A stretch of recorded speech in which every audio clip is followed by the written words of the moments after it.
ارشاد فرمایا الا انبئکم، کیا میں تمہیں خبر نہ دوں بے اکبر الکبائر، جو بڑے بڑے گناہ ہیں ان کی۔ وہ ہمہ تن گوش ہو گئے کہ جی حضور ارشاد کیجئے۔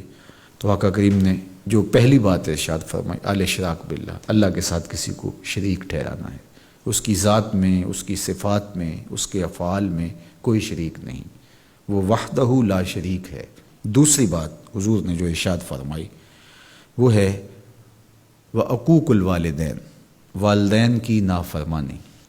امام فخر الدین رازی نے تفسیر کبیر میں لکھا ہے کہ انسان کے وجود کا سبب حقیقی ذات باری تعالیٰ ہے اور سبب مجازی والدین ہیں۔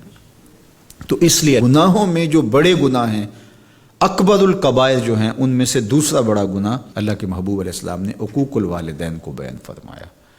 تو والدین کے ساتھ حسن سلوک کرنے کی ہمیں تلقین کی گئی، اور یہ شریعت اسلامیہ کا ہم سے تقاضا ہے۔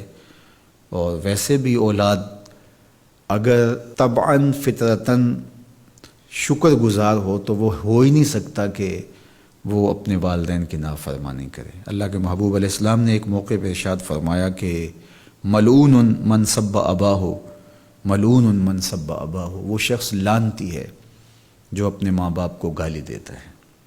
تو کتنی سخت مذمت کی گئی اس شخص کی جو والدین کی نافرمانی کرتا ہے۔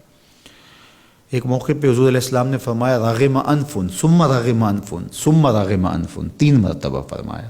اس شخص کی ناک خاک آلود ہو، پھر اس کی ناک خاک آلود ہو، پھر تیسری مرتبہ فرمایا اس شخص کی ناک خاک آلود ہو۔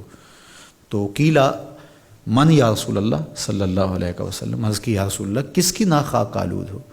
تو آقا کریم علیہ السلام نے فرمایا من ادرک ابویہ عند الکبر احدہما او کلیہما فلم یدخل الجنہ، جس نے والدین کو، ایک کو یا دونوں کو، بڑھاپے میں پایا اور جنت میں داخل نہ ہو سکا، اس شخص کی ناک خاک آلود ہو۔ اور یہ تیسری بات ارشاد فرمانے سے قبل حضور نے تکیہ چھوڑ دیا تھا۔ حضور ٹیک لگائے تشریف فرما تھے، لیکن جب حضور یہ بات ارشاد فرمانے لگے فجلسا وکان متکئا، تو حضور بیٹھ گئے اور حضور نے تکیہ چھوڑ دیا، اور حضور نے فرمایا الا وقول الزور، سن لو، تیسری چیز جھوٹی بات کرنا ہے، جھوٹ بولنا ہے۔ تو یہ ہے اللہ کے محبوب علیہ الصلاۃ والسلام کا سخت تاکید کرنا جھوٹ سے اپنی امت کو بچانے کے لیے۔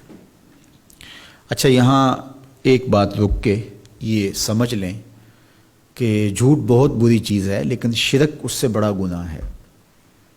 تو اس کی تاکید اتنی زیادہ کیوں کی؟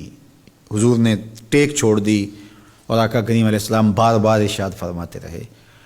تو اس کی وجہ یہ ہے کہ شرک کو بڑا گناہ سارے سمجھتے ہیں۔ اسی طرح ماں باپ کی نافرمانی ہر شخص سمجھتا ہے کہ یہ بہت بڑا گناہ ہے، اور اگر کوئی شخص ماں باپ کا بے ادب ہو، گستاخ ہو، تو لوگوں کی نظروں میں بھی وہ گر جاتا ہے کہ یہ برا شخص ہے کہ ماں باپ کے ساتھ بدسلوکی کر رہا ہے۔ تو یہ 2 گناہ ایسے ہیں کہ جو لوگوں کو اچھی طرح معلوم ہے، لیکن عمومی طور پہ جھوٹ بعض معاشروں کے اندر یوں رچ بس جاتا ہے کہ اس کو عیب نہیں سمجھا جاتا۔ اس لیے حضور نے اس پر خاص تاکید کی اور ٹیک چھوڑ کے آگے بڑھے، اور پھر بار بار ارشاد فرماتے رہے کہ اس کو چھوٹا نہ سمجھنا۔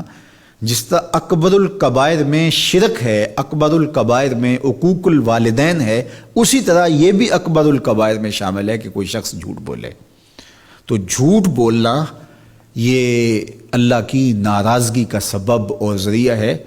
تقریباً 200 قرآنی آیات جھوٹ کی مذمت اور جھوٹ سے بچنے کی تاکید اور ترغیب میں ہیں، اور سینکڑوں احادیث جھوٹ کی مذمت میں اور جھوٹ سے دامن کو بچانے کی تلقین پر مشتمل ہیں۔ تو اس لیے اللہ کی بارگاہ میں یہ دعا مانگیں کہ اللہ ہمیں جھوٹ کے مرض سے نجات دے، اور ہمیں ہمیشہ سچ اور سچائی کی توفیق سے مالا مال کرے۔